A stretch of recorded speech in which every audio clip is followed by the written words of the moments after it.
아들아, 며느라, 이렇게 추운 엄동설 안에 여기가 어디라고 나를 놓고 가는 거냐? 제발, 돌아와. 그날은 유난히 눈이 많았습니다. 아들은 저를 여행이라며 배에 태웠고 작은 섬에 도착하자마자 말없이 사라졌습니다. 엄마, 조금만 기다려요. 그렇게 말하곤 배는 멀어졌습니다. 눈발 속에서 점점 작아지는 뒷모습. 처음엔 장난인 줄 알았습니다. 하지만 돌아온 건 바닷바람뿐이었죠. 차가운 눈이 얼굴을 때리고 휴대폰은 터지지 않았습니다. 그날 저는 깨달았습니다. 그 아이가 떠난 것이 아니라 저를 버린 것이라는 걸. 그리고 그곳에서 저는 죽지 않았습니다. 조용히 이를 악물고 이렇게 다짐했죠. 그래.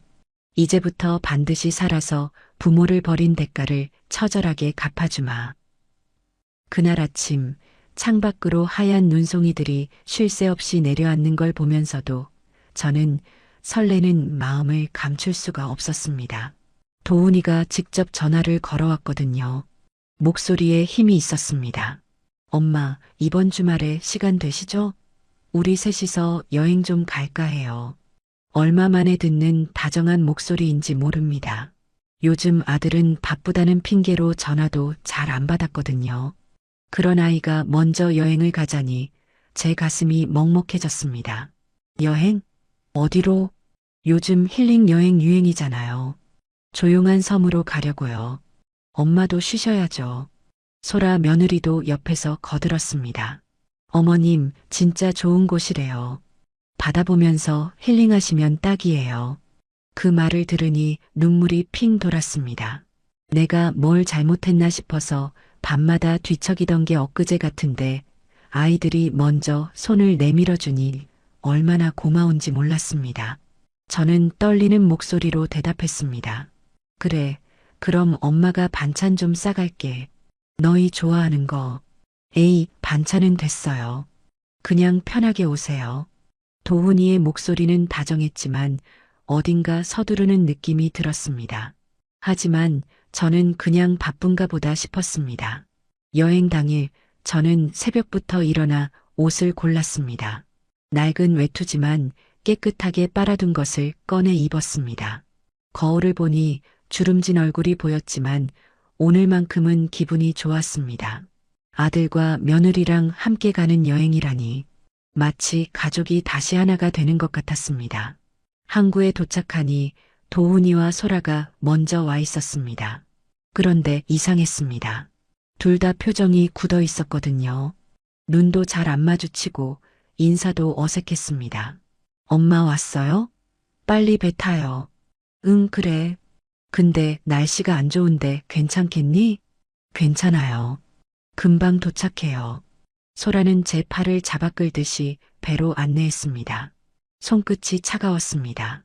저는 뭔가 이상하다는 생각이 들었지만 아이들이 계획한 일이니 믿어야겠다고 생각했습니다. 배는 생각보다 작았습니다. 낡은 어성 같은 배였습니다. 갑판에는 눈이 쌓여 있었고 바람이 세차게 불어왔습니다. 저는 추위에 몸을 움츠렸습니다. 여기 앉으세요. 소라가 갑판 한쪽 구석을 가리켰습니다. 선실도 아니고 갑판이라니. 저는 의아했지만 물어보지 않았습니다. 아이들 기분 상하게 하고 싶지 않았거든요. 배가 출발했습니다. 파도가 거칠었습니다. 배가 흔들릴 때마다 저는 난간을 꽉 붙잡았습니다. 찬바람이 얼굴을 때렸고 눈송이들이 눈썹에 달라붙었습니다. 도훈이와 소라는 선실 안으로 들어가 버렸습니다. 저 혼자 갑판에 남았습니다. 30분쯤 지났을까요? 배가 속도를 줄이기 시작했습니다. 저는 고개를 들어 앞을 바라봤습니다. 작은 섬이 보였습니다. 섬이라기보다는 바위 덩어리에 가까웠습니다. 인가라곤 보이지 않았습니다. 항구라고 하기에도 민망한 낡은 부두만 덩그러니 있었습니다. 도훈아, 여기가 어디냐? 저는 불안한 마음에 큰 소리로 물었습니다. 선실 문이 열리고 도훈이가 나왔습니다. 눈을 마주치지 않았습니다. 엄마, 여기서 내리세요. 뭐? 여기가 힐링하는 곳이라고? 내리세요. 빨리요. 도훈이의 목소리가 차갑게 식어 있었습니다. 저는 가슴이 철렁 내려앉는 걸 느꼈습니다. 뭔가 잘못됐습니다. 하지만 도대체 뭐가 잘못된 건지 알 수가 없었습니다. 소라가 나와서 제 짐을 들었습니다. 작은 보따리 하나였습니다. 그걸 부두에 던지듯이 내려놓았습니다. 어서요, 어머님. 소라야, 무슨 일이니? 대체 여기가 어디야? 소라는 대답하지 않고 제 팔을 잡아당겼습니다. 저는 비틀거리며 부두로 내렸습니다. 발밑에 나무 판자가 낡아서 삐걱거렸습니다. 눈이 쌓여서 미끄러웠습니다. 그때였습니다. 배의 엔진 소리가 다시 커지기 시작했습니다. 저는 황급히 돌아봤습니다. 도훈아, 너 어디 가는 거야? 배가 천천히 후진하고 있었습니다. 도훈이가 난간 너머로 저를 내려다봤습니다. 눈빛이 흔들렸습니다. 입술을 깨물고 있었습니다. 엄마, 뭐야, 왜 이러는 거야? 저는 부두 끝까지 뛰어갔습니다. 손을 뻗었습니다. 하지만 배는 이미 멀어지고 있었습니다. 도훈아, 이게 무슨 짓이야? 소라가 배 위에서 웃고 있었습니다. 차갑고 날카로운 미소였습니다. 어머님, 그동안 고생 많으셨죠? 이제 좀 쉬세요. 여기서, 무슨 소리야? 우리도 이제 우리 인생 살아야 해요. 어머님 때문에 너무 오래 희생했어요. 도훈아, 엄마 말 좀 들어봐. 제발. 하지만 도훈이는 고개를 돌렸습니다. 등을 보이고 선실로 들어가 버렸습니다.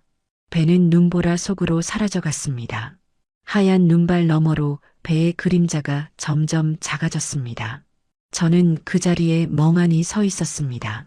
손은 여전히 허공을 향해 뻗어 있었습니다. 바람이 옷 속으로 파고들었습니다. 발끝부터 냉기가 올라왔습니다. 눈물이 뺨을 타고 흘러내렸지만 금방 얼어붙었습니다. 내가 무슨 잘못을 한 거지? 목소리는 눈보라 속에 묻혀버렸습니다. 사방은 고요했습니다. 파도 소리만 쿵쿵 울렸습니다. 저는 무릎이 꺾이는 걸 느꼈습니다. 그대로 주저앉고 싶었습니다. 하지만 앉으면 다시 못 일어날 것 같았습니다. 주머니에서 휴대폰을 꺼냈습니다. 손이 떨려서 몇 번이나 떨어뜨릴 뻔했습니다. 화면을 켰습니다. 신호가 없었습니다. 전화도 안 됐습니다. 살려줘. 목소리는 점점 작아졌습니다. 눈은 더 세차게 내렸습니다. 하늘도 바다도 온통 하얗게 뒤덮였습니다. 저는 그 하얀 세상 한가운데 홀로 남겨졌습니다. 평생을 아들을 위해 살았습니다. 새벽부터 밤까지 일했습니다. 손이 트고 허리가 휘어도 참았습니다. 단 한 번도 나를 위해 산 적이 없었습니다. 그런데 끝이 이런 겁니까? 눈보라 속 버려진 섬, 아무도 없는 부두, 이게 제가 받을 보답입니까? 저는 하늘을 올려다봤습니다. 눈송이들이 얼굴에 부딪혔습니다. 너무 차가웠습니다. 얼어붙은 부두에 주저앉아 있는 동안 제 머릿속에는 지난 세월들이 파도처럼 밀려왔습니다. 손끝이 시려왔지만 그보다 더 아픈 건 가슴이었습니다. 26에 도훈이를 낳았습니다. 여수 중앙시장 한 구석, 평수도 안 되는 작은 반찬 가게. 그게 우리 가족의 전부였습니다. 남편은 성실했지만 운이 없었습니다. 친구 보증을 잘못 써는 바람에 빚더미에 앉았습니다. 밤마다 한숨 쉬던 남편의 뒷모습이 지금도 눈에 선합니다. 순애야, 미안하다. 내가 잘못했어. 괜찮아요, 여보. 우리 열심히 일하면 되잖아요. 저는 그렇게 대답했지만 사실 무서웠습니다. 빚쟁이들이 찾아올 때마다 가슴이 철렁했습니다. 하지만 포기할 수는 없었습니다. 어린 도훈이가 제 치맛자락을 붙잡고 있었으니까요. 남편은 도훈이가 5살 되던 해 교통사고로 세상을 떠났습니다. 갑자기였습니다. 아침에 다녀올게라고 하고 나간 사람이 저녁에는 차가운 주검이 되어 돌아왔습니다. 장례식장에서 저는 울지도 못했습니다. 도훈이가 제 품에서 엉엉 울고 있었거든요. 엄마, 아빠는 언제 와? 응, 아빠는 먼 곳에 갔어. 언제 돌아와? 조금 오래 걸릴 거야. 그 말을 하는 제 목소리가 떨렸습니다. 도훈이의 작은 손을 꽉 잡았습니다. 이 아이만큼은 지켜야 한다고 다짐했습니다. 남편이 남긴 건 빚뿐이었습니다. 4천만 원. 당시로는 엄청난 돈이었습니다. 채권자들은 가차 없었습니다. 언제 갚을 건데요? 집이라도 팔아요. 제발 시간을 좀 주세요. 아이가 어려서. 그게 내가 알 바예요? 저는 무릎을 꿇었습니다. 머리를 조아렸습니다. 부끄러움 따윈 없었습니다. 도훈이만 지킬 수 있다면 뭐든 할 수 있었습니다. 새벽 4시에 일어났습니다. 시장 도매상에 가서 재료를 샀습니다. 무, 배추, 파, 멸치, 갈치.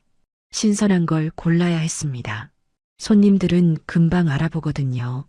6시까지 가게로 돌아와 김치를 담갔습니다. 배추를 절이고 양념을 버무리고 항아리에 담았습니다. 손이 아렸습니다. 거울을 보면 배추 냄새가 배어 있었습니다. 손톱 사이에는 고춧가루가 빠지지 않았습니다.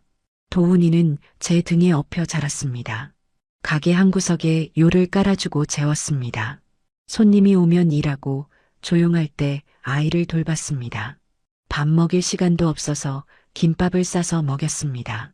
엄마, 나도 도와줄까? 7살 도훈이가 물었습니다. 작은 손으로 멸치를 골라주려고 했습니다. 손끝이 빨개진 걸 보니까 눈물이 났습니다. 아니야, 도훈아. 넌 공부만 해. 엄마가 다 할게. 엄마는 언제 쉬어? 엄마는 괜찮아. 넌 건강하게만 자라줘. 저는 아이 머리를 쓰다듬었습니다. 부스스한 머리카락이 손끝에 닿았습니다. 이 아이만큼은 저처럼 힘들게 살면 안 된다고 생각했습니다. 10년을 그렇게 일했습니다. 하루도 쉬지 않았습니다. 명절에도 일했습니다. 아플 때도 일했습니다. 허리가 아파서 펴지지 않아도 참았습니다. 손목이 저려도 참았습니다. 빚을 갚아야 했으니까요. 도훈이를 공부시켜야 했으니까요. 엄마, 나 이번에 전교 3등 했어. 중학교 2학년 때였습니다. 도훈이가 상장을 들고 뛰어왔습니다. 얼굴에 땀이 맺혀 있었습니다. 우리 도훈이 정말 대단하네. 엄마가 뭐 해줄까? 아니야, 엄마. 그냥 엄마가 건강하면 돼. 그 말에 가슴이 뭉클했습니다. 이 착한 아이를 위해서라면 뭐든 할 수 있었습니다. 고등학교 3학년 대학 입시를 앞두고 도훈이는 밤마다 공부했습니다. 저는 야식을 끓여주었습니다. 라면에 계란 하나 넣어서 끓이고 김치 몇 조각 얹어주었습니다. 엄마, 내가 대학 가면 엄마 편하게 해드릴게. 그래, 우리 도훈이 꼭 좋은 대학 가자. 합격 발표 날이었습니다. 도훈이가 집으로 뛰어왔습니다. 숨이 찰 정도로 뛰어왔습니다. 엄마, 붙었어. 서울대 붙었어. 정말? 정말이야? 저는 도훈이를 와락 껴안았습니다. 눈물이 왈칵 쏟아졌습니다. 18년을 기다렸습니다. 이 순간을 위해 살았습니다. 엄마가 해냈다. 우리 도훈이 해냈어. 엄마 덕분이야. 엄마가 없었으면 나 여기까지 못 왔어. 도훈이도 울었습니다. 엄마 품에서 어린아이처럼 울었습니다. 그날 저는 세상을 다 가진 기분이었습니다. 대학 등록금은 빚을 내서 냈습니다. 또 빚이 늘었지만 괜찮았습니다. 도훈이만 공부할 수 있다면 그걸로 됐습니다. 생활비도 붙였습니다. 한 달에 50만 원씩 제 생활비를 줄여서 만들었습니다. 저는 하루 두 끼로 버텼습니다. 엄마, 나 아르바이트 할게. 엄마가 너무 힘들어. 안 돼. 너는 공부에만 집중해. 엄마는 괜찮아. 졸업하고 도훈이가 직장을 잡았습니다. 중소기업이었지만 저는 기뻤습니다. 드디어 제 아들이 사회인이 됐구나 싶었습니다. 엄마, 이제 내가 효도할게. 고생 끝이야. 그래, 우리 도훈이 정말 장하다. 하지만 효도는 오래가지 못했습니다. 도훈이가 소라를 만나면서부터였습니다. 소라는 예뻤습니다. 말도 잘했습니다.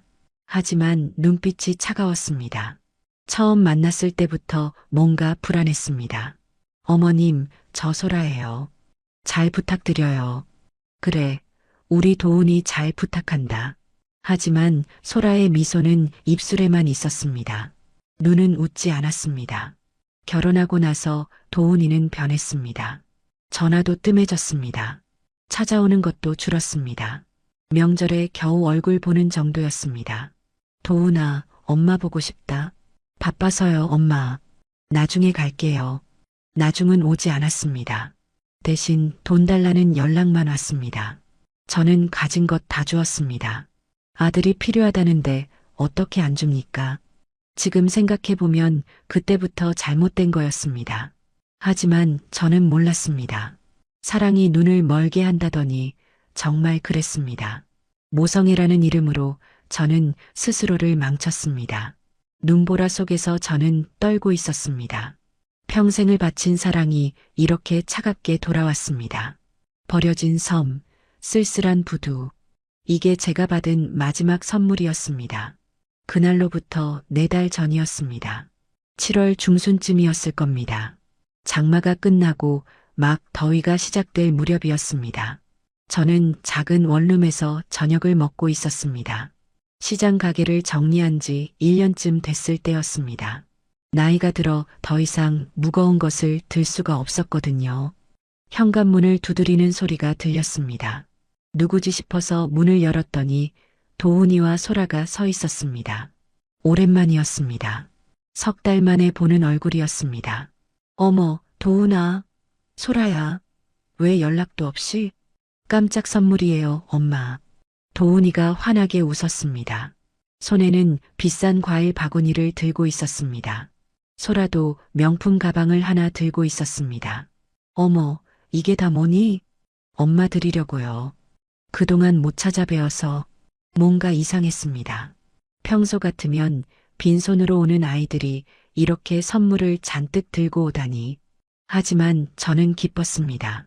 아들이 나를 생각해준다는 게 얼마나 고마운지 몰랐습니다.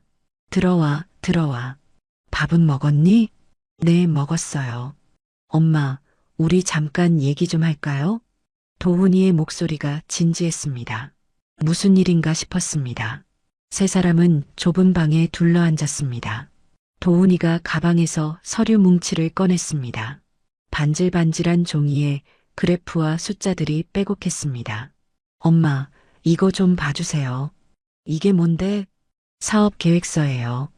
요즘 온라인 식품 유통이 대세잖아요.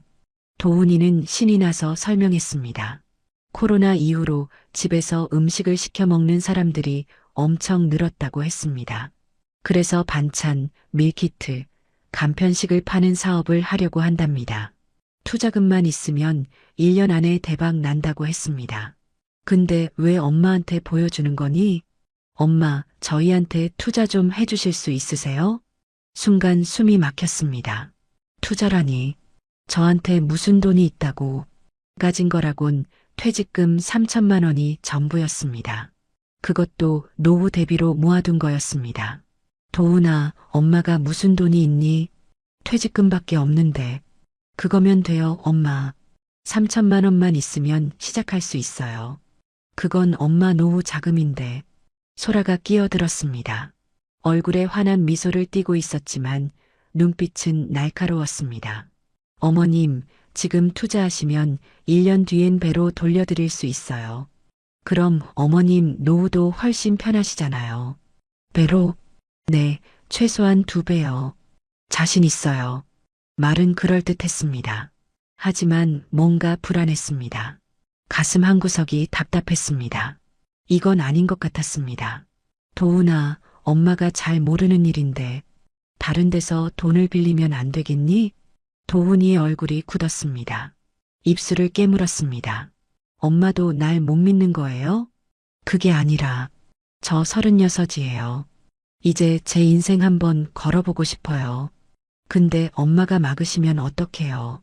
목소리가 떨렸습니다. 눈가가 붉어졌습니다. 저는 가슴이 철렁했습니다. 내가 아들의 인생을 막고 있는 건가? 평생 희생했는데 마지막까지 방해가 되는 건가? 도훈아, 그런 뜻이 아니라. 소라가 제 손을 잡았습니다. 차가운 손이었습니다. 어머님, 저희 정말 열심히 할게요. 어머님, 돈 절대 날리지 않아요. 믿어주세요. 그래도 3천만 원이. 어머님, 사실은요. 소라가 목소리를 낮췄습니다. 비밀 얘기를 하듯이 속삭였습니다. 집도 좀 담보로 잡아야 할 것 같아요. 은행 대출을 받으려면 담보가 필요하거든요. 집? 이 집 말이니? 네, 어머님 명의니까 가능해요. 1억 정도 대출 받을 수 있대요. 머리가 하얘졌습니다. 1억이라니. 이 낡은 원룸이 1억씩이나 하나 싶었지만 요즘 집값이 올랐다고 했습니다. 하지만 집을 담보로 잡는다는 게 말이 됩니까? 이게 마지막 남은 재산인데. 소라야, 그건 너무 위험한 것 같은데. 어머님, 1년이면 다 갚아요. 걱정 마세요. 도훈이가 다시 말했습니다. 엄마, 이번 기회 놓치면 평생 후회할 것 같아요. 제발 도와주세요. 눈물이 글썽였습니다.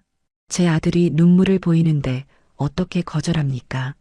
평생 아들을 위해 살았는데 마지막까지 인색하게 굴 수는 없었습니다. 알았다. 엄마가 도와줄게. 엄마. 도훈이가 저를 껴안았습니다. 소라도 웃었습니다. 하지만 그 미소가 왠지 차갑게 느껴졌습니다. 이틀 뒤 저는 은행에 갔습니다. 도훈이와 소라가 함께 왔습니다. 창구 직원이 서류를 내밀었습니다. 담보대출 계약서였습니다. 빼곡한 글씨들이 어지러웠습니다. 여기 서명하시고 도장 찍으시면 돼요. 직원은 무표정하게 말했습니다. 저는 서류를 쳐다봤습니다. 손이 떨렸습니다. 볼펜을 잡았는데 힘이 들어가지 않았습니다. 어머님, 빨리 하세요. 사람들 기다려요. 소라가 재촉했습니다. 뒤에 줄이 길었습니다. 저는 떨리는 손으로 이름을 썼습니다. 순애. 2 글자가 삐뚤빼뚤했습니다. 도장을 찍는 순간이었습니다. 붉은 인주를 묻혔습니다. 서류 위에 꾹 눌렀습니다. 찍는 순간 온몸이 얼어붙는 것 같았습니다. 이러면 안 되는데, 뭔가 잘못됐는데, 머릿속으로 경고음이 울렸습니다. 하지만 이미 늦었습니다. 도장이 찍혔습니다. 붉은 글씨가 서류에 선명하게 박혔습니다. 돌이킬 수 없었습니다. 수고하셨습니다. 직원이 서류를 가져갔습니다. 도훈이와 소라는 만족스러운 표정이었습니다. 엄마 고마워요. 꼭 성공해서 보답할게요. 그래, 잘하거라. 하지만 제 목소리는 힘이 없었습니다. 가슴속에서 무언가 무너지는 소리가 들렸습니다. 평생 모은 돈, 마지막 남은 집, 모든 걸 내어줬습니다. 은행을 나서는데 다리가 후들거렸습니다. 하늘이 무겁게 내리눌렀습니다. 저는 그날 밤 잠을 이루지 못했습니다. 천장을 보며 뒤척였습니다. 내가 잘한 걸까? 대답은 없었습니다. 어둠만 깊어갔습니다. 불길한 예감은 그렇게 현실이 되어갔습니다. 배가 사라진 뒤에도 저는 한참 동안 그 자리에 서 있었습니다. 혹시 돌아오는 건 아닐까? 장난이었다고 웃으며 돌아오는 건 아닐까? 그런 헛된 희망을 붙잡고 있었습니다. 하지만 바다는 텅 비어 있었습니다. 하얀 눈보라만 미친 듯이 춤을 췄습니다. 도훈아. 목소리가 바람에 흩어졌습니다. 아무도 대답하지 않았습니다. 파도 소리만 쿵쿵 울렸습니다. 현실이 조금씩 다가왔습니다. 진짜 버려진 거구나. 진짜 혼자인 거구나. 다리에 힘이 빠졌습니다. 무릎이 꺾이면서 부두 바닥에 주저앉았습니다. 차가운 눈이 쌓인 나무 판자가 엉덩이를 파고들었습니다. 추웠습니다. 너무 추웠습니다.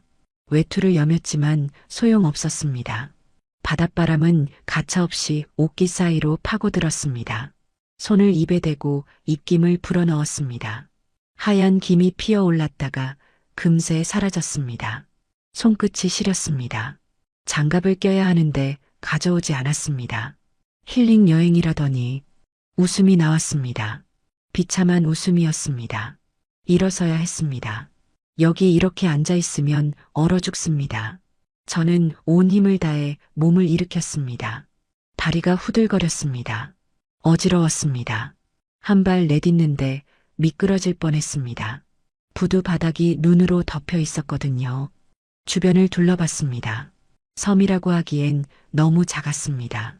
바위 투성이에 나무 몇 그루가 전부였습니다. 집도 없었습니다. 가게도 없었습니다. 사람 사는 흔적이라곤 찾아볼 수 없었습니다. 완전히 버려진 섬이었습니다. 여기가 대체 어디지? 목소리가 떨렸습니다. 공포가 밀려왔습니다. 이런 곳에 혼자 남겨졌다니 어떻게 살아남으라는 겁니까? 먹을 것도 없고 잘 곳도 없는데 주머니에서 휴대폰을 꺼냈습니다. 화면을 켰습니다. 배터리는 절반쯤 남아 있었습니다. 하지만 신호가 없었습니다. 막대 하나도 뜨지 않았습니다. 긴급 전화도 안 됐습니다. 안 돼, 안 돼. 다시 시도했습니다. 한 번, 두 번, 세 번. 계속 눌렀습니다. 하지만 소용없었습니다. 화면에 SOS 전용이라는 글씨만 떴습니다. 그것도 작동하지 않았습니다. 휴대폰을 주머니에 도로 넣었습니다. 손이 파르르 떨렸습니다. 무서웠습니다. 72살 노인이 이런 곳에 혼자 있다는 게 믿기지 않았습니다. 바람이 더 세졌습니다.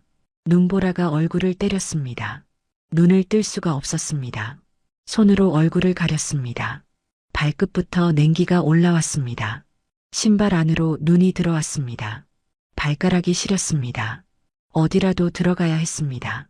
바람을 피할 곳이 필요했습니다. 저는 비틀거리며 섬 안쪽으로 걸어갔습니다. 작은 오솔길이 있었습니다. 발자국 하나 없는 하얀 길이었습니다. 10분쯤 걸었을까요? 작은 창고 같은 게 보였습니다. 낡은 판자로 지은 건물이었습니다. 지붕이 기울어져 있었습니다.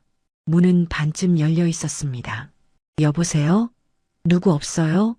대답이 없었습니다. 안으로 들어갔습니다. 어둡고 좁았습니다. 곰팡이 냄새가 났습니다. 바닥에는 그물과 낡은 상자들이 널려 있었습니다. 오래전에 어부들이 쓰던 창고인 것 같았습니다. 그래도 바람은 막을 수 있었습니다. 저는 구석에 주저앉았습니다. 무릎을 끌어안았습니다. 몸을 최대한 작게 만들었습니다. 체온을 보존해야 했습니다. 시간이 얼마나 지났을까요? 해가 지기 시작했습니다. 추위는 더 심해졌습니다. 이를 떨면서 견뎠습니다. 자면 그대로 얼어 죽을 것 같았습니다. 머릿속이 복잡했습니다. 지난 세월들이 주마등처럼 스쳐갔습니다. 어린 도훈이를 업고 시장 골목을 뛰던 날들, 대학 합격증을 받고 기뻐하던 순간, 결혼식에서 환하게 웃던 아들의 얼굴, 내가 뭘 잘못한 걸까? 중얼거렸습니다. 눈물이 흘렀습니다. 하지만 눈물도 금방 차갑게 식었습니다. 그런데 그 사랑이 이렇게 돌아오다니, 차갑게 버려진 채로 얼어 죽으라고, 이게 제가 받을 벌입니까? 하느님, 제가 뭘 잘못했습니까? 기도했습니다. 평생 교회를 안 다녔지만 그때는 기도했습니다. 제발 살려달라고, 이렇게 끝나고 싶지 않다고. 밤이 깊어갔습니다. 어둠 속에서 저는 점점 정신이 흐려지는 걸 느꼈습니다. 눈꺼풀이 무거웠습니다. 몸이 점점 감각이 없어졌습니다. 이대로 가면 안 된다는 걸 알았지만 어쩔 수가 없었습니다. 미안해, 도훈아. 마지막으로 아들 이름을 불렀습니다. 이 비참한 순간에도 원망보다는 사랑이 컸습니다. 제 어리석음이 한심했습니다. 그때였습니다. 멀리서 소리가 들렸습니다. 경적 소리였습니다. 디익, 낮고 긴 소리였습니다. 저는 고개를 들었습니다. 귀를 기울였습니다. 환청인가 싶었습니다. 하지만 소리는 계속됐습니다. 그리고 빛이 보였습니다. 파란색과 빨간색이 번갈아 깜빡이는 불빛이었습니다. 경광등이었습니다. 사람 살려요. 목소리가 나오지 않았습니다. 너무 오래 추위에 떨어서 목이 쉬었습니다. 저는 온 힘을 다해 일어났습니다. 창고 밖으로 나갔습니다. 바다 쪽으로 비틀거리며 걸었습니다. 부두에 도착했습니다. 배가 한 척 다가오고 있었습니다. 옆구리에 해양경찰이라는 글씨가 보였습니다. 여기요. 여기 사람 있어요. 손을 흔들었습니다. 목이 터져라 소리쳤습니다. 배가 속도를 줄였습니다. 가까이 다가왔습니다. 경찰관 2명이 갑판에 나타났습니다. 할머니, 여기 왜 계세요? 살려주세요. 제발. 다리가 풀렸습니다. 그대로 쓰러졌습니다. 눈앞이 캄캄해졌습니다. 마지막으로 느낀 건 누군가 저를 안아올리는 따뜻한 손길이었습니다. 정신을 차렸을 때는 배 아니었습니다. 담요가 몸을 감싸고 있었습니다. 따뜻한 물이 목구멍을 타고 내려갔습니다. 경찰관이 물을 먹여주고 있었습니다. 괜찮으세요? 병원 가야 할 것 같은데요. 고맙습니다. 정말 고맙습니다. 눈물이 주르르 흘렀습니다. 살았습니다. 죽는 줄 알았는데 살았습니다. 기적이었습니다. 배는 천천히 섬을 떠났습니다. 창밖으로 하얀 섬이 점점 멀어졌습니다. 저를 죽일 뻔한 그 섬이 눈보라 속으로 사라졌습니다. 저는 담요를 꽉 붙잡았습니다. 아직도 몸이 떨렸습니다. 하지만 이젠 추위 때문이 아니었습니다. 살아남았다는 안도감과 배신당했다는 분노가 뒤섞인 떨림이었습니다. 할머니, 누가 여기 데려다 놓은 거예요? 경찰관이 물었습니다. 저는 입을 열었다가 다물었습니다. 뭐라고 대답해야 할까요? 내 아들이 나를 버렸다고 말해야 할까요? 그 말이 목구멍에서 맴돌았지만 나오지 않았습니다. 하지만 진실은 너무 아팠습니다. 차라리 거짓말이 나았습니다. 육지가 가까워졌습니다. 불빛들이 보였습니다. 사람 사는 곳이었습니다. 해양경찰 배가 항구에 닿았습니다. 경찰관들은 저를 병원으로 데려갔습니다. 의사 선생님이 체온을 재고 혈압을 쟀습니다. 손가락 끝이 동상 직전이었다고 했습니다. 조금만 늦었으면 큰일 날 뻔했다고 했습니다. 할머니, 혹시 가족분한테 연락할까요? 간호사가 물었습니다. 저는 고개를 저었습니다. 연락할 가족이 없었습니다. 아니, 있기는 했지만 연락하고 싶지 않았습니다. 나를 버린 사람들에게 무슨 말을 하겠습니까? 아니요, 괜찮습니다. 그럼 어디 가실 곳이라도 있으세요? 없었습니다. 집은 담보로 잡혔고 돈도 없었습니다. 갈 곳이 없었습니다. 저는 그저 고개만 저었습니다. 경찰관이 어디론가 전화를 걸었습니다. 한참을 통화하더니 돌아왔습니다. 할머니, 일단 읍내 노인쉼터로 가시는 게 어떨까요? 거기서 며칠 계시면서 앞일을 생각해 보세요. 노인쉼터라니. 그런 곳에 가본 적이 없었습니다. 평생 제 발로 살아온 사람이 그런 곳에 신세를 지게 되다니 비참했습니다. 하지만 선택의 여지가 없었습니다. 네, 그러겠습니다. 경찰차가 저를 쉼터로 데려다 줬습니다. 2층짜리 낡은 건물이었습니다. 페인트가 벗겨진 벽, 녹슨 철제문, 현관 앞에는 플라스틱 의자 몇 개가 놓여 있었습니다. 어르신 2분이 앉아서 햇볕을 쬐고 계셨습니다. 여기 새로 오신 분이에요. 경찰관이 안으로 들어가며 말했습니다. 복도가 좁았습니다. 소독약 냄새가 났습니다. 벽에는 어르신을 공경합시다라는 표어가 붙어 있었습니다. 글씨가 발에 있었습니다. 사무실 문이 열렸습니다. 50대쯤 되어 보이는 여자분이 나왔습니다. 짧은 머리에 안경을 쓰고 있었습니다. 쉼터 원장님이었습니다. 어머, 고생하셨네요. 일단 들어오세요. 목소리가 따뜻했습니다. 하지만 저는 고개를 들 수가 없었습니다. 부끄러웠습니다. 이 나이에 이런 신세가 되다니. 원장님은 저를 2층 끝방으로 안내했습니다. 복도를 걷는데 여러 방에서 어르신들이 고개를 내밀어 저를 쳐다봤습니다. 호기심 가득한 눈빛들이었습니다. 여기가 할머니 방이에요. 문을 열었습니다. 작은 방이었습니다. 사평도 안 되어 보였습니다. 좁은 창문 하나, 낡은 옷장 하나, 이불이 개어진 작은 침대 하나가 전부였습니다. 벽지는 군데군데 찢어져 있었습니다. 좁아서 죄송해요. 그래도 혼자 쓰시는 방이니까 편하실 거예요. 아니에요. 감사합니다. 목소리가 겨우 나왔습니다. 원장님이 나가고 문이 닫혔습니다. 저는 방 한가운데 우두커니 섰습니다. 여기가 내가 있을 곳인가? 이게 내 인생의 끝인가? 침대에 앉았습니다.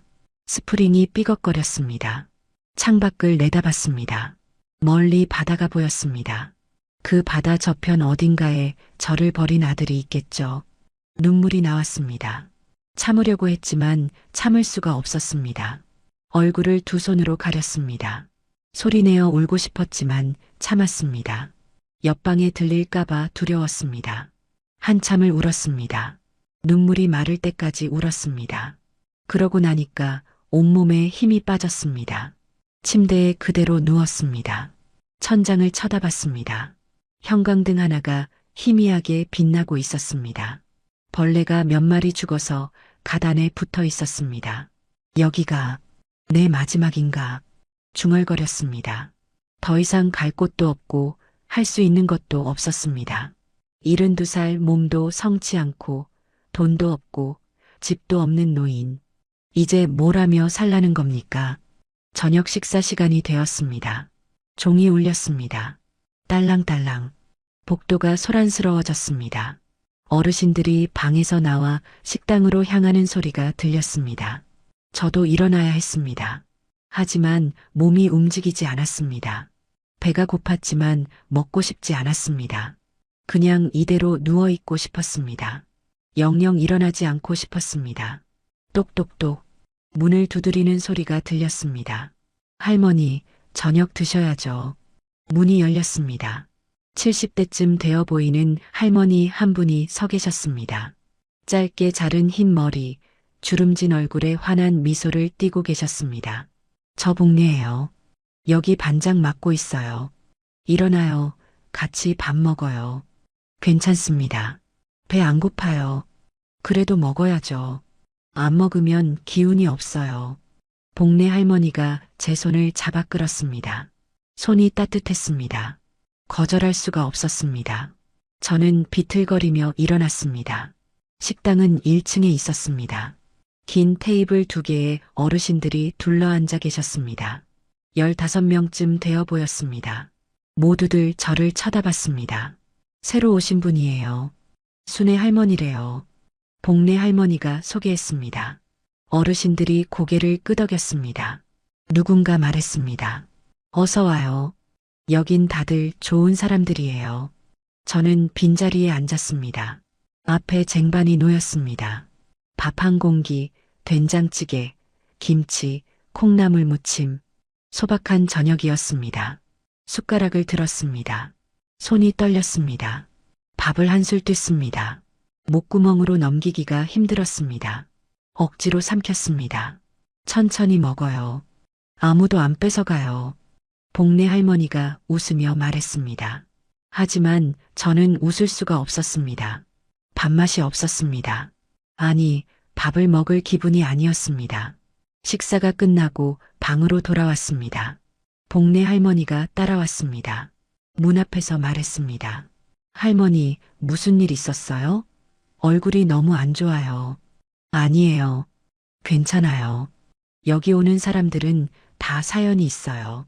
저도 있고 다른 분들도 다 있어요. 복례 할머니가 제 어깨를 두드렸습니다. 여기선 다들 다시 시작해요. 할머니도 할 수 있어요. 다시 시작이라니. 웃기는 소리였습니다. 이 나이에 무슨 시작을 합니까? 평생 모은 것 다 빼앗기고 아들한테 버림받고 이제 남은 게 뭡니까? 저는 못할 것 같아요. 왜요? 아직 살아있잖아요. 숨 쉬고 있잖아요. 그게 무슨 의미가 있나요? 목소리가 떨렸습니다. 복례 할머니가 한참 저를 쳐다봤습니다. 그러더니 조용히 말했습니다. 의미는 할머니가 만드는 거예요. 누가 대신 만들어주지 않아요. 그 말을 남기고 복례 할머니는 가셨습니다. 저는 방문을 닫았습니다. 다시 침대에 누웠습니다. 밤이 깊어갔습니다. 바람소리가 들렸습니다. 차가운 바닷바람이 창문 틈으로 들어왔습니다. 이불을 뒤집어 썼지만 추웠습니다. 마음이 더 추웠습니다. 희망이라는 게 뭔지 몰랐습니다. 다시 시작한다는 게 무슨 뜻인지 몰랐습니다. 그냥 살아남았다는 것, 죽을 뻔했는데 살았다는 것, 그것만이 유일한 사실이었습니다. 기적이라면 기적이었습니다. 하지만 그 기적이 뭘 위한 건지는 알 수 없었습니다. 저는 그저 눈을 감았습니다. 내일이 오지 않았으면 좋겠다고 생각하며 잠을 청했습니다. 쉼터에서 닷새가 지났습니다. 아침에 일어나서 밥 먹고 멍하니 앉아 있다가 저녁 먹고 자는 게 전부였습니다. 말도 별로 하지 않았습니다.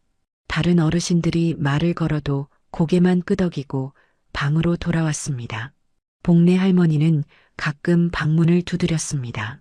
과일을 깎아주기도 하고 따뜻한 차를 가져다 주기도 했습니다. 저는 고맙다는 말만 하고 또 혼자 있었습니다. 할머니, 산책이라도 할까요? 날씨 좋은데. 괜찮아요. 피곤해서요. 거짓말이었습니다. 피곤한 게 아니라 의욕이 없었습니다. 밖에 나가서 뭘 하겠습니까? 볼 것도 없고 갈 곳도 없는데 창밖만 멍하니 바라봤습니다. 겨울 바다가 잿빛으로 출렁였습니다. 파도가 밀려왔다가 물러갔습니다. 끝없이 반복됐습니다. 제 인생 같았습니다. 밀려왔다가 물러가고 남는 건 없고 어느 날 오후였습니다. 복내 할머니가 제 방으로 왔습니다. 뒤에 젊은 남자 한 명이 따라왔습니다. 30 초반쯤 되어 보였습니다. 키가 크고 안경을 쓰고 있었습니다. 배낭을 메고 있었습니다. 할머니, 이분은 봉사 오신 보람 씨예요. 가끔 오셔서 어르신들 도와주세요. 안녕하세요, 할머니. 저 김보람이에요. 밝은 목소리였습니다. 환하게 웃었습니다. 저는 고개만 끄덕였습니다. 할머니, 오늘 점심 준비 좀 도와주실 수 있어요? 손이 모자라서요. 복내 할머니가 물었습니다. 저는 거절하려고 했습니다. 하지만 복내 할머니의 눈빛이 간절했습니다. 네, 그럴게요.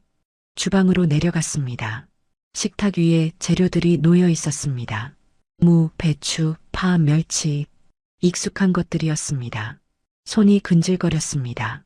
할머니, 멸치볶음 좀 해주실 수 있어요? 저는 맨날 태워 먹어서요. 보람이 웃으며 말했습니다.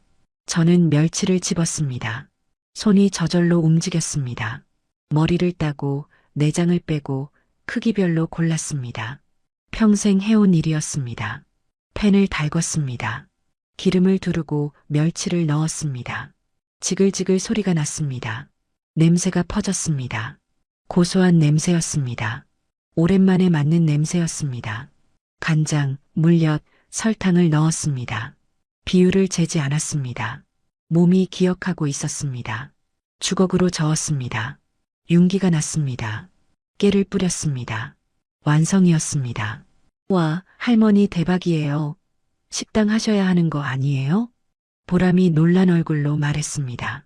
멸치 하나를 집어 먹었습니다. 눈이 커졌습니다. 이거 진짜 맛있어요. 저 이렇게 맛있는 멸치볶음 처음 먹어봐요. 그래요? 뭐, 오래 해서 목소리가 작았습니다. 하지만 가슴이 조금 뛰었습니다. 오랜만에 느끼는 감정이었습니다. 누군가 제가 만든 음식을 맛있다고 해주다니. 할머니, 나박김치도 좀 만들어 주실 수 있어요? 어제 담갔던 거 금방 다 먹었거든요. 복내 할머니가 무와 배추를 내밀었습니다. 저는 망설였습니다. 김치를 담가본 게 얼마만인지 모르겠습니다. 손이 떨렸습니다. 할 수 있을까요? 할 수 있어요. 할머니 손만 봐도 알아요. 평생 하신 분이잖아요. 복내 할머니가 제 손을 잡았습니다. 주름진 손이었습니다. 굳은 살이 박힌 손이었습니다. 일해온 손이었습니다. 저는 천천히 물을 깎았습니다. 칼을 쥔 손에 힘이 들어갔습니다. 얇게 썰었습니다. 네모나게 썰었습니다. 배추도 적당한 크기로 잘랐습니다. 파도 썰고 마늘도 다졌습니다. 볼에 담고 소금을 뿌렸습니다. 살짝 절였습니다. 물기를 짰습니다. 고춧가루를 넣고 새우젓을 넣고 설탕을 넣었습니다. 버무렸습니다. 손끝에서 양념이 스며들었습니다. 차가운 촉감이 느껴졌습니다. 익숙한 느낌이었습니다. 마음이 조금 편해졌습니다. 이상했습니다. 김치를 담그는데 마음이 편해지다니. 할머니, 손놀림 진짜 예술이에요. 보람이 휴대폰으로 사진을 찍었습니다. 찰칵찰칵 소리가 났습니다. 왜 사진을 찍어요? 너무 예뻐서요. 이런 거 요즘 애들은 못해요. 대단하세요. 대단하다니. 그저 평생 해온 일인데. 하지만 그 말이 가슴에 와닿았습니다. 누군가 저를 인정해준다는 게 얼마만인지 몰랐습니다. 점심시간이 되었습니다. 어르신들이 식당으로 모였습니다. 제가 만든 멸치볶음과 나박김치가 상에 올랐습니다. 어르신들이 하나씩 맛을 봤습니다. 어머, 이거 누가 만들었어요? 완전 맛있는데? 순애 할머니가 만드셨어요. 복내 할머니가 대답했습니다. 어르신들이 저를 쳐다봤습니다. 박수를 쳤습니다. 짝짝짝 부끄러웠습니다. 얼굴이 뜨거워졌습니다. 할머니, 장사하셨어요? 네. 옛날에 반찬 가게를. 역시 프로세요. 다음에도 만들어주세요. 어르신들이 웃었습니다. 밝은 얼굴들이었습니다. 저도 모르게 입가에 미소가 지어졌습니다. 작은 미소였지만 오랜만에 짓는 미소였습니다. 식사 후 설거지를 했습니다. 복내 할머니가 옆에서 도왔습니다. 물소리가 졸졸 흘렀습니다. 거품이 피어올랐습니다. 할머니, 오늘 표정 좀 괜찮아 보여요. 그래요? 네, 처음으로 웃는 거 봤어요. 그랬나요? 저도 몰랐습니다.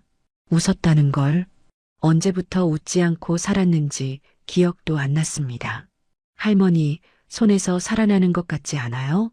뭔가 만들 때 그런 것 같기도 하고. 맞아요. 저도 그래요. 뭔가 만들면 살아있다는 느낌이 들어요.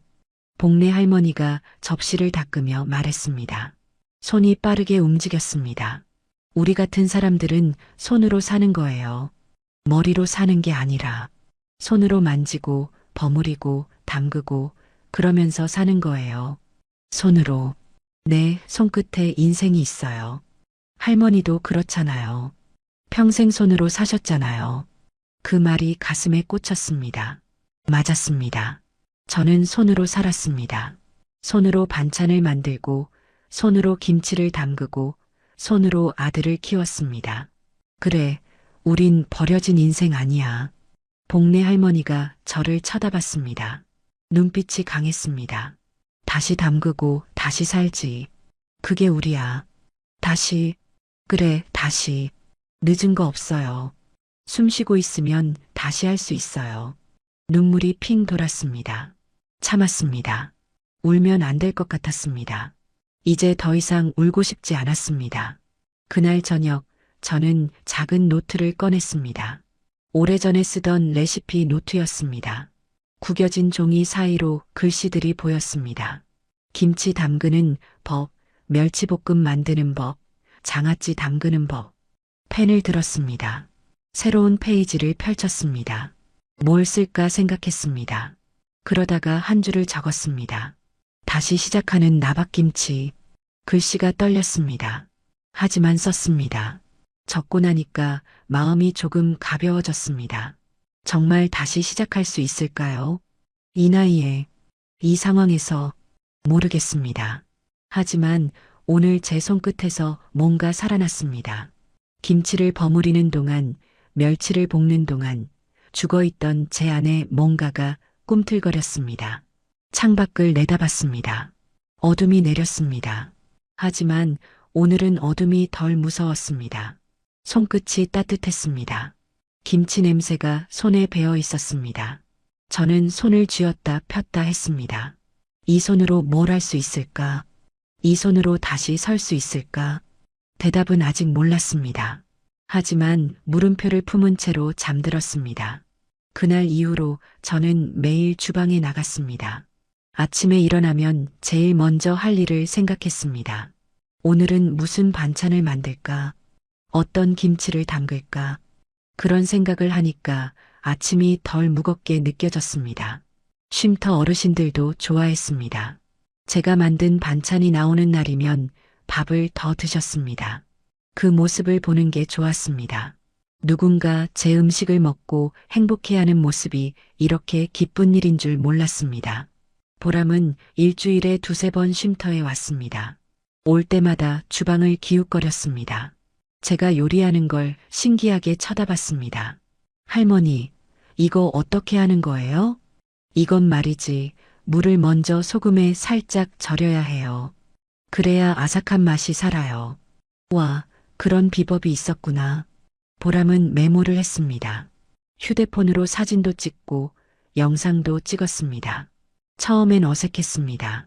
카메라가 저를 향하면 얼어붙었습니다. 할머니, 자연스럽게 하세요. 평소처럼요. 이게 자연스러운 건데. 그럼 됐어요. 그대로 하세요. 2주쯤 지났을까요? 보람이 조금 흥분한 얼굴로 쉼터에 왔습니다. 숨을 헐떡이며 저를 찾았습니다.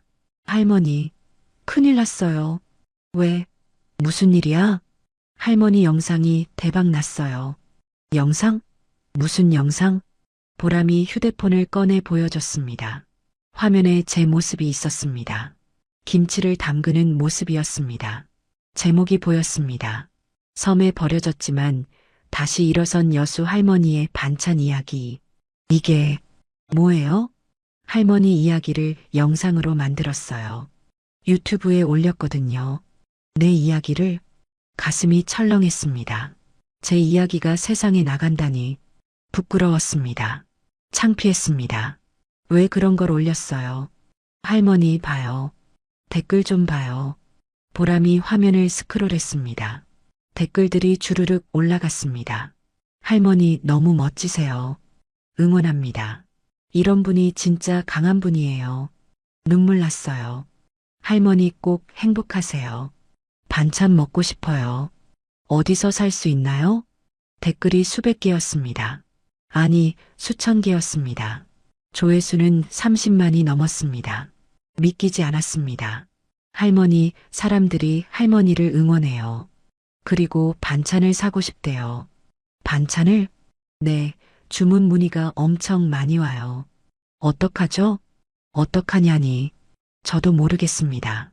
갑자기 무슨 일이 벌어진 건지 이해가 안 됐습니다. 며칠 뒤 전화가 오기 시작했습니다. 쉼터 사무실로 전화가 걸려왔습니다. 원장님이 저를 불렀습니다. 순애 할머니, 또 전화 왔어요. 서울에서 온대요. 서울에서요? 수화기를 들었습니다. 젊은 여자 목소리가 들렸습니다. 안녕하세요, 할머니. 저는 푸드 매거진 기자인데요. 혹시 인터뷰 가능하신가요? 인터뷰요? 네, 할머니 이야기가 너무 감동적이어서요. 기사로 쓰고 싶어요. 얼떨떨했습니다. 기자가 저를 인터뷰하겠다니 평생 그런 일은 없었습니다. 저 같은 사람을요? 네, 할머니 같은 분 이야기가 필요해요. 요즘 사람들한테요. 그렇게 인터뷰를 했습니다. 기자가 직접 쉼터로 찾아왔습니다. 카메라를 들고 온 사진작가도 함께였습니다. 제 사진을 찍었습니다. 김치 담그는 모습, 멸치 볶는 모습, 웃는 모습. 할머니, 지금 기분이 어떠세요? 저는 그냥 평범한 사람인데 이렇게 관심 가져주시니까 고맙고 또 부끄럽고 다시 시작한다는 게 어떤 의미예요? 잠시 생각했습니다. 다시 시작. 그게 뭘까요? 죽을 뻔했다가 살아난 것. 모든 걸 잃었다가 작은 것을 되찾은 것. 저는 손으로 사는 사람이에요. 평생 손으로 살았어요.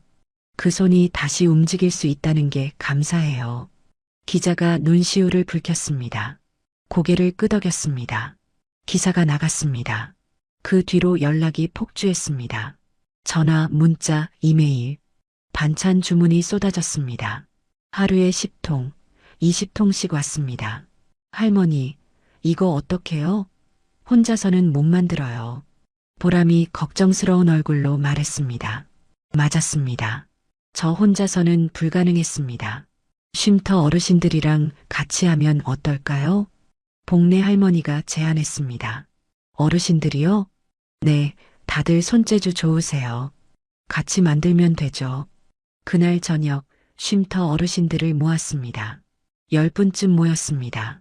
제가 말했습니다. 저 반찬 주문이 많이 들어왔어요. 혼자서는 못하겠어서 도와주실 수 있으세요? 어르신들이 웃었습니다. 당연하죠. 우리도 할 수 있어요. 저도 옛날엔 식당 했어요. 도와드릴게요. 저는 손이 빨라요. 맡기세요. 눈물이 날 뻔했습니다. 혼자가 아니었습니다. 같이 할 사람들이 있었습니다. 다음 날부터 본격적으로 시작했습니다. 아침 7시에 일어나 재료를 준비했습니다. 무, 배추, 파, 마늘. 시장에서 신선한 것들을 골라 샀습니다. 보람이 차로 실어 날랐습니다. 주방에 모였습니다. 각자 역할을 나눴습니다. 재료 손질, 양념 만들기, 버무리기, 포장하기. 손놀림이 빨랐습니다. 평생 일해온 손들이었습니다. 복내 할머니, 파 좀 더 잘게 썰어주세요. 알았어요. 이 정도면 어때요? 완벽해요. 웃음소리가 퍼졌습니다. 주방이 따뜻했습니다. 오랜만에 느끼는 활기였습니다. 일한다는 게 이렇게 기쁜 일인 줄 몰랐습니다. 첫 주문을 보냈습니다. 나박김치, 멸치볶음, 장아찌. 정성껏 담았습니다. 포장도 예쁘게 했습니다. 보람이 택배 상자에 넣었습니다. 할머니, 상호는 뭐로 할까요? 상호요? 네, 이름이 있어야죠. 잠시 생각했습니다. 뭐가 좋을까? 그때 창밖으로 바다가 보였습니다. 바닷바람이 불었습니다. 그 섬에서 살아 돌아온 저, 바람을 이긴 저, 섬바람 반찬. 어때요? 좋아요. 섬바람 반찬. 그렇게 섬바람 반찬이 탄생했습니다. 작은 시작이었습니다. 하지만 의미가 컸습니다. 버려진 섬에서 살아 돌아온 저희의 이야기였습니다. 주문이 계속 들어왔습니다. 한 달에 100개, 200개. 어르신들과 쉬지 않고 만들었습니다. 힘들었지만 행복했습니다. 손끝이 아팠지만 마음은 따뜻했습니다. 석 달쯤 지났을까요? 식품회사에서 연락이 왔습니다. 대형 유통사에 납품하자는 제안이었습니다. 규모를 키우자고 했습니다. 할머니, 이거 대박이에요. 대기업이 관심 가져요. 보람이 흥분했습니다. 하지만 저는 조심스러웠습니다. 규모를 키운다는 게 좋은 일일까요? 정성이 줄어들진 않을까요? 천천히 생각해봐요. 서두를 필요 없어요. 복내 할머니가 말했습니다. 맞았습니다. 중요한 건 돈이 아니었습니다. 진심이었습니다. 어느 날 저녁이었습니다. 하루 일을 마치고 쉼터 마당에 앉아 있었습니다. 노을이 바다를 붉게 물들였습니다. 아름다웠습니다. 복내 할머니가 옆에 앉았습니다. 따뜻한 차를 건넸습니다. 순애 씨 많이 변했어요. 그래요? 네, 처음 왔을 때랑 완전 달라요. 그때는 죽은 사람 같았는데 지금은 살아있어요. 웃음이 났습니다. 살아있다. 정말 그랬습니다. 죽은 줄 알았는데 살아났습니다. 복래 씨 덕분이에요. 아니에요. 순애 씨가 다시 일어선 거예요. 저는 그냥 옆에 있었을 뿐이에요. 두 사람은 말없이 노을을 바라봤습니다.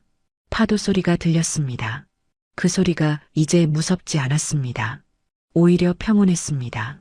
제 이야기는 바다를 넘어 퍼져나갔습니다. 유튜브 영상은 100만 조회수를 넘었습니다. 댓글은 10,000개가 넘었습니다. 사람들이 응원해줬습니다. 저 같은 평범한 노인을요. 할머니는 우리의 희망이에요. 한 댓글이 그렇게 썼습니다. 희망이라니. 제가 누군가의 희망이 될 수 있다니. 믿기지 않았습니다. 하지만 감사했습니다. 선바람 반찬이 자리를 잡아가던 어느 날 오후였습니다. 저는 주방에서 물을 썰고 있었습니다. 칼이 도마 위를 경쾌하게 두드렸습니다. 똑똑똑. 리듬이 있었습니다. 마음이 편안했습니다. 순애 할머니, 누가 찾아왔어요. 쉼터 직원이 주방 문을 열었습니다. 얼굴이 어두웠습니다. 뭔가 불편한 표정이었습니다. 누군데요? 아드님이시래요. 밖에 계세요. 칼을 쥔 손이 멈췄습니다. 아들, 도훈이가 왔다고요. 가슴이 쿵 내려앉았습니다. 숨이 막혔습니다. 4개월 만이었습니다. 저를 그 섬에 버리고 간 지 4개월 만에 나타났습니다. 안 봐도 돼요. 제가 돌려보낼까요? 직원이 물었습니다. 저는 고개를 저었습니다. 만나야 했습니다. 피할 수 없었습니다. 아니에요. 나가볼게요. 앞치마를 벗었습니다. 손을 씻었습니다. 물이 차갑게 흘렀습니다. 거울을 봤습니다. 주름진 얼굴이 보였습니다. 마음을 다잡았습니다. 흔들리면 안 됐습니다. 쉼터 현관 앞으로 나갔습니다. 두 사람이 서 있었습니다. 도훈이와 며느리 소라였습니다. 순간 숨이 멎었습니다. 도훈이는 초췌했습니다. 살이 빠졌습니다. 얼굴은 핏기가 없었습니다. 눈 밑에 다크서클이 내려앉았습니다. 머리카락도 헝클어져 있었습니다. 옷도 구겨져 있었습니다. 며느리도 마찬가지였습니다. 화장기 없는 얼굴에 핏기가 없었습니다. 예전처럼 말끔한 옷차림이 아니었습니다. 낡은 점퍼에 청바지였습니다. 제 눈이 마주치자 두 사람이 무릎을 꿇었습니다. 쿵! 시멘트 바닥에 무릎이 부딪히는 소리가 들렸습니다. 고개를 숙였습니다. 엄마, 미안해. 도훈이의 목소리가 떨렸습니다. 울먹이는 소리였습니다. 하지만 저는 아무 감정도 느껴지지 않았습니다. 마음이 차갑게 식어 있었습니다. 어머님, 정말 죄송해요. 며느리도 말했습니다. 목소리가 가늘게 떨렸습니다. 두 사람 모두 고개를 들지 못했습니다. 저는 그들을 내려다봤습니다. 무릎 꿇은 아들, 고개 숙인 며느리. 예전 같았으면 가슴이 찢어졌을 겁니다. 당장 안아주고 싶었을 겁니다. 하지만 지금은 아무것도 느껴지지 않았습니다. 일어나거라. 차갑게 말했습니다. 두 사람이 천천히 일어났습니다. 도훈이가 눈을 들었습니다. 눈이 충혈되어 있었습니다.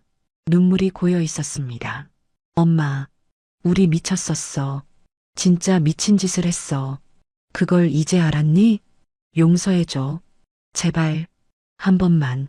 용서? 웃음이 나왔습니다. 비참한 웃음이었습니다. 엄마를 섬에 버리고 갔잖니. 죽으라고 버렸잖니. 엄마, 그게 우리도 너무 힘들었어. 힘들면 사람을 버리니? 하물며 엄마를. 목소리가 떨렸습니다. 참고 있던 감정이 터져 나오려고 했습니다. 하지만 참았습니다. 무너지면 안 됐습니다. 며느리가 한 발 다가왔습니다. 손을 내밀었습니다. 하지만 저는 뒤로 물러났습니다. 어머님, 그때 저희 정말 정신이 없었어요. 빚에 쫓기고 사업은 망하고 그래서 나를 희생시킨 거니? 죄송해요. 정말. 며느리의 눈에서 눈물이 떨어졌습니다. 하지만 그 눈물이 진짜인지 거짓인지 알 수 없었습니다. 믿을 수가 없었습니다. 저는 두 사람을 찬찬히 쳐다봤습니다. 초췌한 얼굴, 떨리는 몸, 분명 힘든 시간을 보낸 것 같았습니다. 하지만 뭔가 이상했습니다. 눈빛이 이상했습니다. 도훈이의 눈을 들여다봤습니다. 미안함이 보였습니다. 하지만 그 밑에 뭔가 다른 게 있었습니다. 계산하는 눈빛, 뭔가를 노리는 눈빛. 들어가자. 여기서 얘기하긴 그렇구나. 저는 쉼터 안으로 걸어갔습니다. 두 사람이 따라왔습니다. 작은 상담실로 안내했습니다. 문을 닫았습니다. 세 사람이 마주 앉았습니다. 침묵이 흘렀습니다. 무거운 침묵이었습니다. 도훈이가 먼저 입을 열었습니다. 엄마, 정말 미안해. 변명할 수 없어? 그래. 그때 사업이 완전히 망했어. 빚쟁이들이 매일 찾아왔고 집도 넘어갔고 내 집 말이지? 응. 엄마 집도 다 넘어갔어. 예상했던 일이었습니다. 하지만 직접 들으니까 가슴이 아팠습니다. 평생 모은 집, 마지막 재산 모두 사라졌습니다. 그래서 나를 버린 거니? 엄마, 그게. 도훈이가 말을 잇지 못했습니다. 며느리가 대신 말했습니다. 어머님, 그때는 정말 선택의 여지가 없었어요. 저희도 도망쳐야 했고, 도망치면서 나를 섬에 버린 거구나. 죄송해요. 또 침묵이 흘렀습니다.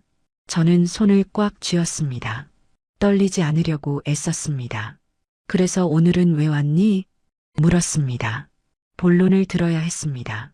이들이 진짜 용서를 구하러 온 건지 아니면 다른 목적이 있는지 도훈이가 얼굴을 들었습니다. 눈이 반짝였습니다. 그 순간 알았습니다. 뭔가 다른 이유가 있다는 걸. 엄마, 사실은 말해봐라. 엄마 소식을 들었어. 유튜브에서 봤어. 반찬 사업 하신다면서 가슴이 철렁했습니다. 역시 그랬습니다. 용서를 구하러 온 게 아니었습니다. 그래 하고 있다.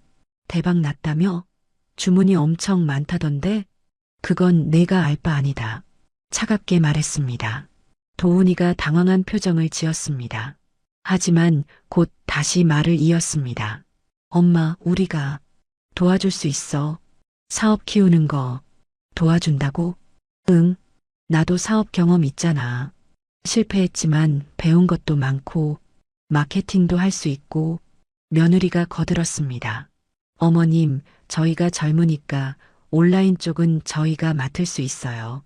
SNS 마케팅이랑 유튜브 관리 같은 거요. 듣고 있자니 웃음이 나왔습니다. 허탈한 웃음이었습니다. 나를 버린 사람들이 이제 와서 사업에 끼어들겠다고 합니다. 그래서 같이 하면 어떨까 해서. 엄마 혼자 하시기 힘드시잖아. 나 혼자가 아니다. 쉼터 어르신들이랑 같이 하고 있어. 그래도 전문가가 필요하잖아. 우리가 투자 제안도 받아올 수 있어. 투자 제안. 그 말에 등골이 서늘해졌습니다. 또 그 말입니다. 투자, 사업. 그 말로 저를 속였던 사람들이 또 같은 말을 하고 있습니다. 투자 제안? 응. 식품회사에서 관심 많대. 우리가 중간에서 협상하면 좋은 조건 받아낼 수 있어. 며느리가 가방에서 서류를 꺼냈습니다. 번듯한 사업 계획서였습니다. 그래프와 숫자가 빼곡했습니다. 또 그 서류입니다. 어머님, 이거 한번 보세요.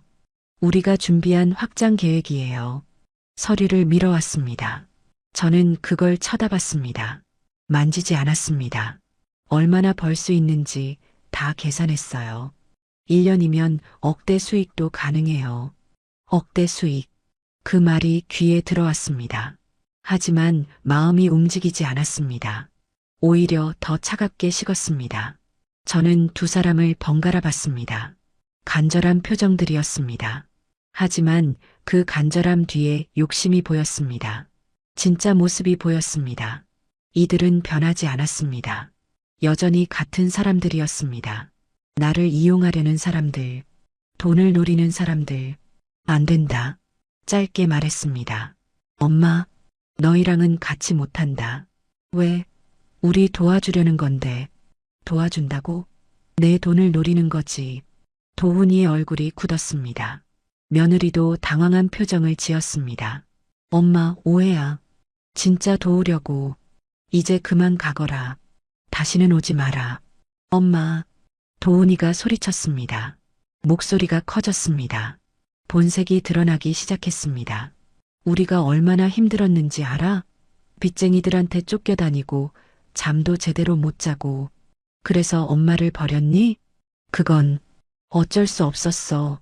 우리도 살아야 했어. 나도 살아야 했다. 목소리가 차갑게 가라앉았습니다. 도훈이가 멈칫했습니다.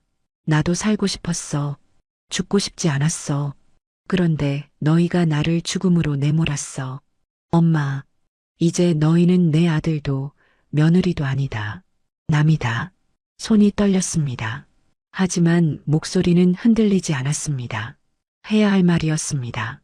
며느리가 울먹였습니다. 하지만 그 눈물도 이제 믿지 않았습니다. 어머님, 제발 한 번만 기회를. 나가거라. 일어섰습니다. 문을 열었습니다. 두 사람은 움직이지 않았습니다. 나가라고 했어. 목소리를 높였습니다. 도훈이가 천천히 일어났습니다. 분한 표정이었습니다. 며느리도 일어났습니다. 주머니 속 스마트폰이 무거웠습니다. 녹음 버튼을 눌러둔 휴대폰이었습니다.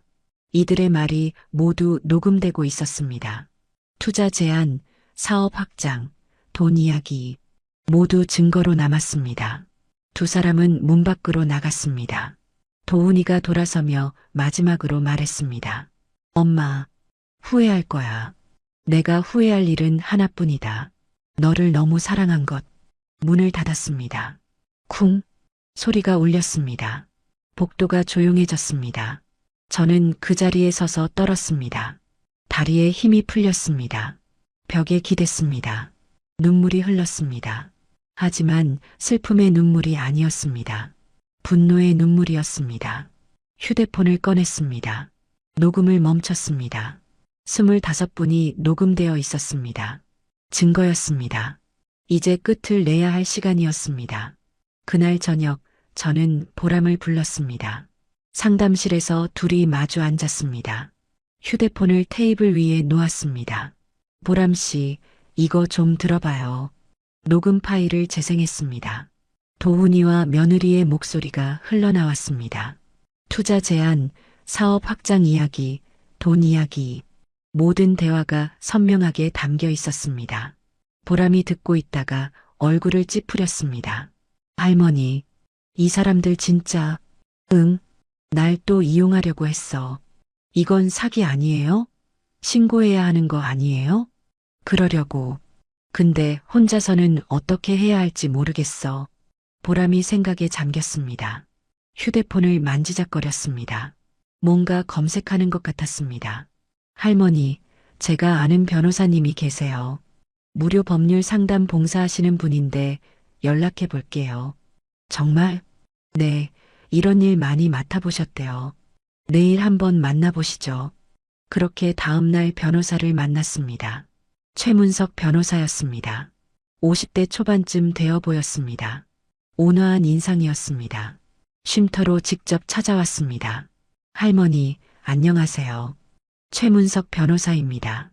네, 감사합니다. 이렇게 와주셔서. 아니에요. 보람 씨한테 대강 들었어요. 녹음 파일부터 들어볼까요? 녹음을 들려드렸습니다. 변호사님은 노트에 뭔가 적으며 집중해서 들었습니다. 다 듣고 나서 고개를 끄덕였습니다. 이거 충분히 증거가 될 수 있어요. 사기 미수, 그리고 존속유기죄로 고소할 수 있습니다. 존속유기요? 네, 부모를 위험한 곳에 유기한 거니까요. 형법상 명백한 범죄예요. 가슴이 두근거렸습니다.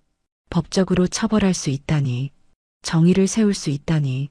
그런데 할머니 결심하셔야 해요. 친아들을 고소하는 게 쉬운 일은 아니거든요.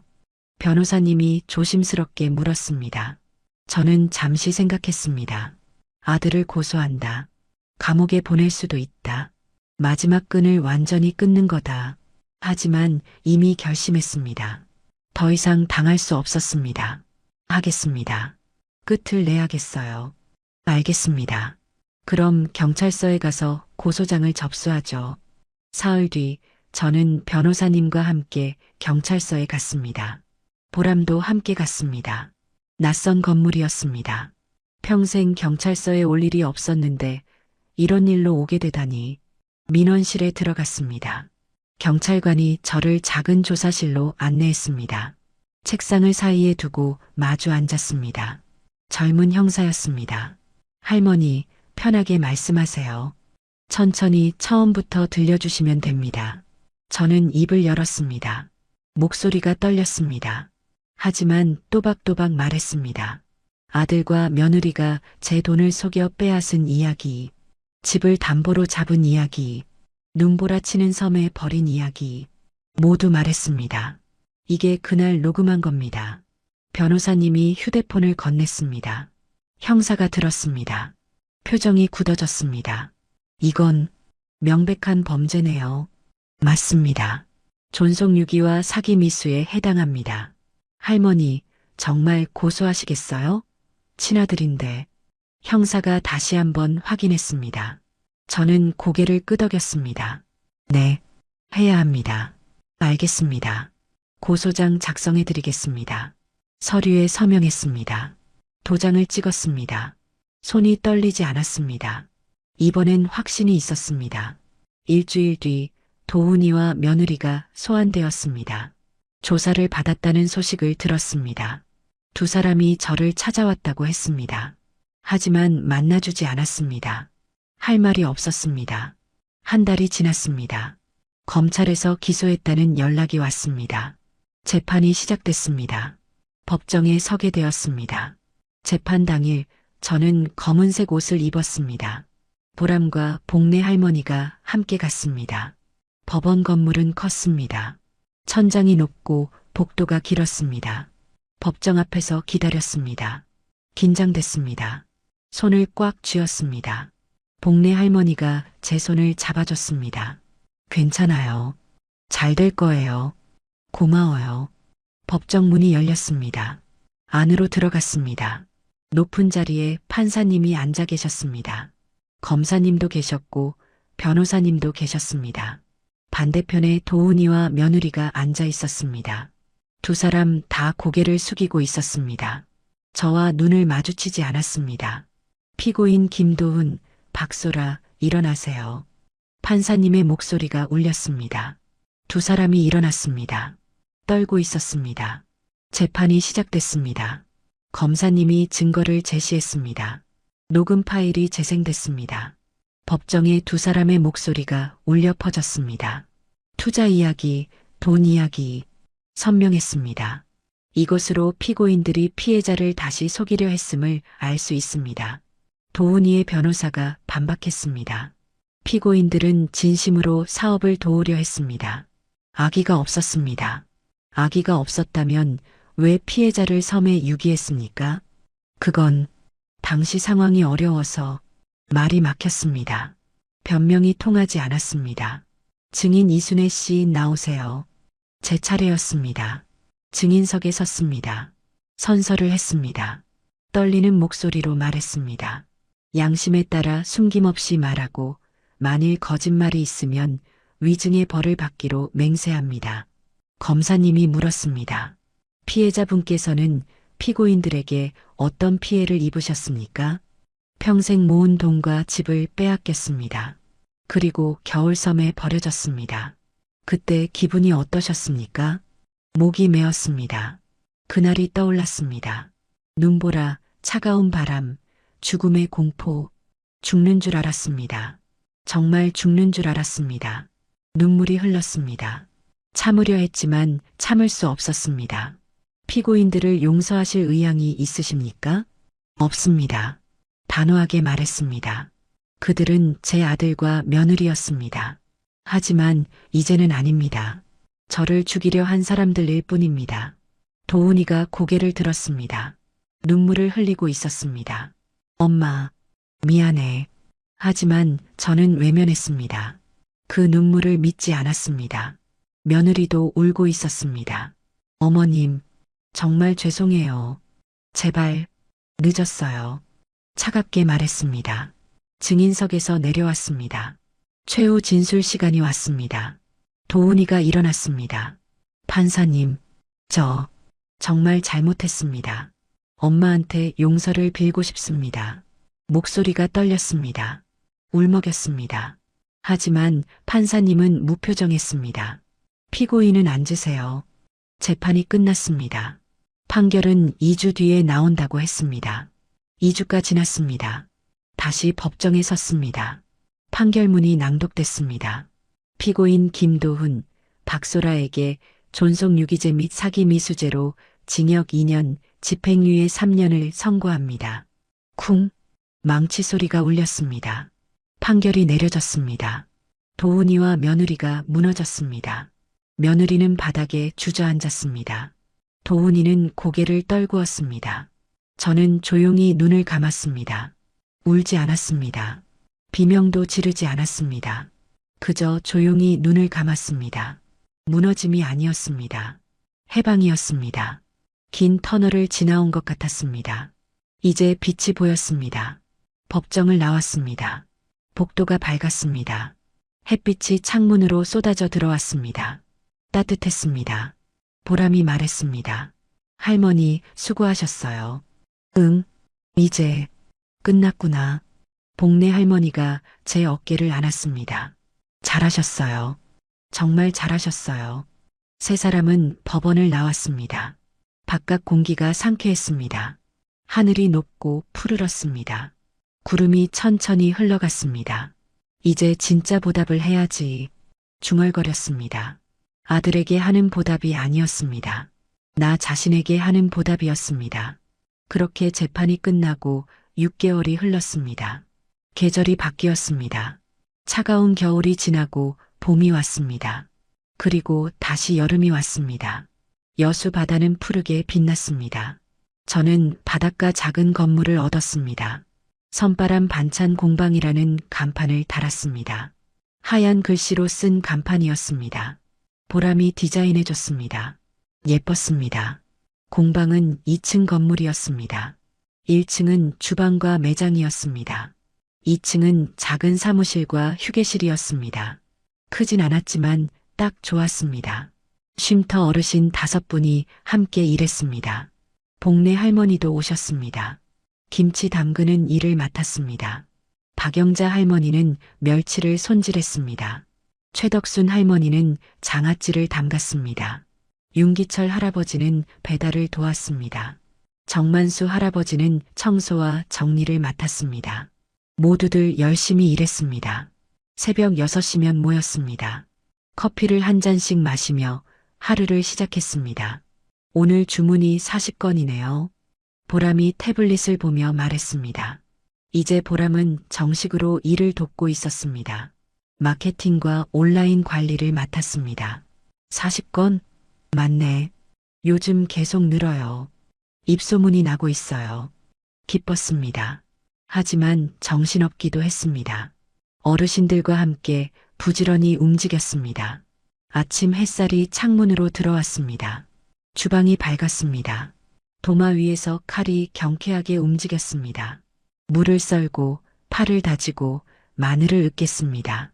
순애 씨, 양념간 좀 봐줘요. 복내 할머니가 양념을 떠서 건넸습니다. 맛을 봤습니다. 짭짤하고 매콤했습니다. 딱 좋았습니다. 완벽해요. 이대로 가요. 그래요? 다행이다. 함께 김치를 버무렸습니다. 손끝에 양념이 묻었습니다. 차갑고 매끈한 촉감이었습니다. 익숙했습니다. 평온했습니다. 일하는 동안에는 다른 생각이 없었습니다. 과거도 미래도 없었습니다. 오직 지금 이 순간만 있었습니다. 손끝에 집중했습니다. 재료에 집중했습니다. 그게 좋았습니다. 점심시간이 되었습니다. 모두 함께 밥을 먹었습니다. 김치찌개와 제육볶음, 된장국, 소박한 밥상이었습니다. 하지만 맛있었습니다. 순애 씨 덕분에 우리 다시 일할 수 있게 됐네요. 영자 할머니가 말했습니다. 무슨 소리예요? 다 같이 한 거죠. 아니에요. 순애 씨가 시작하지 않았으면 우린 계속 쉼터에만 있었을 거예요. 덕순 할머니도 고개를 끄덕였습니다. 맞아요. 이렇게 다시 일한다는 게 얼마나 좋은지 몰라요. 가슴이 따뜻해졌습니다. 제가 누군가에게 도움이 되고 있다니, 의미가 있다니, 우리 다 같이 잘해봐요. 그럼요. 웃음이 터졌습니다. 밝은 웃음이었습니다. 주름진 얼굴들이 환했습니다. 오후에는 손님들이 찾아왔습니다. 직접 사러 오는 분들이었습니다. 매장 문을 열어뒀거든요. 여기가 그 유명한 선바람 반찬이에요? 젊은 여자분이 들어왔습니다. 아기를 업고 있었습니다. 네, 맞아요. 어서 오세요. 할머니가 직접 만드시는 거예요? 네, 저랑 어르신들이 함께 만들어요. 와, 진짜 대단하세요. 영상 봤어요. 너무 감동이었어요. 고마워요. 뭐가 필요하세요? 김치랑 멸치볶음이요. 애가 멸치 엄청 좋아해서요. 김치와 멸치볶음을 담아줬습니다. 정성껏 포장했습니다. 손님이 받아들고 환하게 웃었습니다. 감사합니다.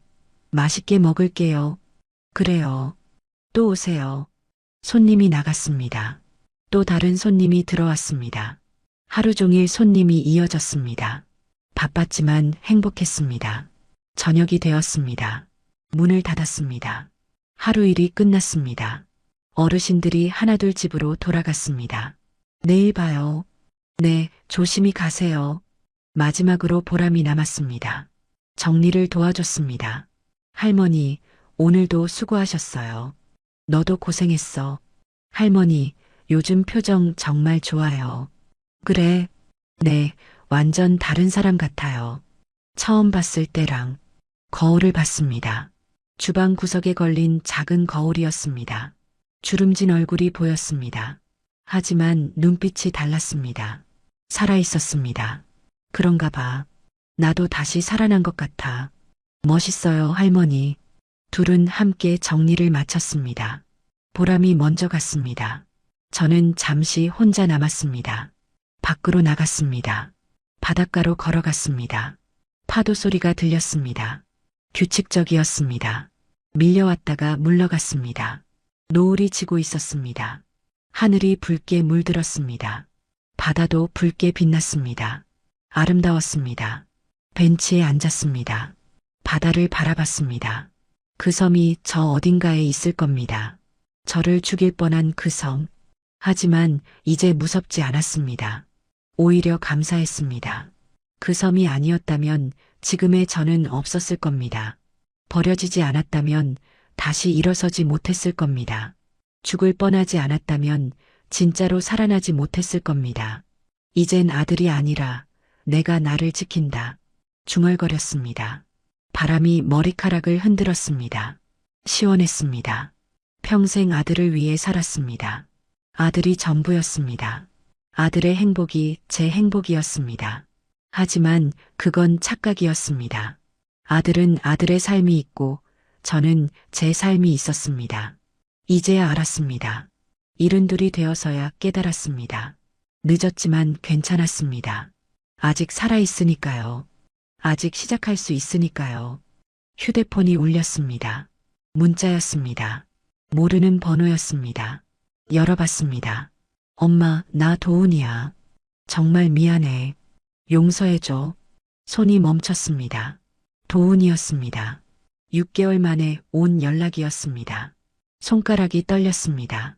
하지만 답장하지 않았습니다. 문자를 지웠습니다. 번호를 차단했습니다. 더 이상 흔들리지 않았습니다. 용서는 없었습니다. 다시 돌아갈 수도 없었습니다. 이제 각자의 길을 가야 했습니다. 저는 제 길을 가고 그 아이는 그 아이 길을 가야 했습니다. 슬프지 않았습니다. 아프지도 않았습니다. 그저 담담했습니다. 끝이 났다는 걸 받아들였습니다. 집으로 돌아갔습니다. 작은 원룸이었습니다. 공방 근처에 얻은 방이었습니다. 좁았지만 제 공간이었습니다. 아무도 침범할 수 없는 공간이었습니다. 샤워를 하고 잠옷을 입었습니다. 침대에 누웠습니다. 천장을 바라봤습니다. 고요했습니다. 버려진 자리에서 다시 피어나면 그게 진짜 인생이다. 예전에 중얼거렸던 말이 떠올랐습니다. 맞았습니다. 저는 버려진 자리에서 다시 피어났습니다. 폭설 속 섬에서 살아 돌아왔습니다. 절망 속에서 희망을 찾았습니다. 이제 제 인생이었습니다.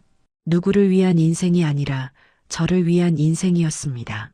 이른둘의 늦은 시작이었지만 진짜 시작이었습니다. 눈을 감았습니다. 파도 소리가 희미하게 들렸습니다.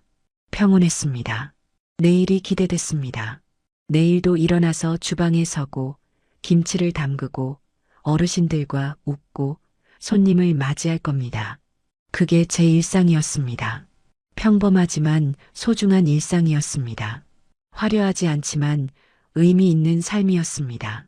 한 달 뒤 지역 신문에서 취재를 왔습니다. 여수의 기적, 선바람 반찬 이야기라는 제목으로 기사가 났습니다. 사진도 실렸습니다. 어르신들과 함께 김치를 담그는 사진이었습니다. 모두 웃고 있었습니다. 보람이 그 기사를 액자에 넣어 벽에 걸었습니다. 할머니, 이거 보물 1호예요. 너무 오버 아니야? 아니에요. 진짜 보물이에요. 벽에 걸린 액자를 봤습니다. 웃고 있는 제 얼굴이 보였습니다. 행복한 얼굴이었습니다. 어느 날 오후 한 젊은 여자가 찾아왔습니다. 대학생처럼 보였습니다. 할머니, 저 창업 준비 중인데요. 할머니처럼 되고 싶어요. 나처럼? 네, 할머니 이야기 듣고 용기 났어요. 저도 할 수 있을 것 같아요. 가슴이 뭉클했습니다.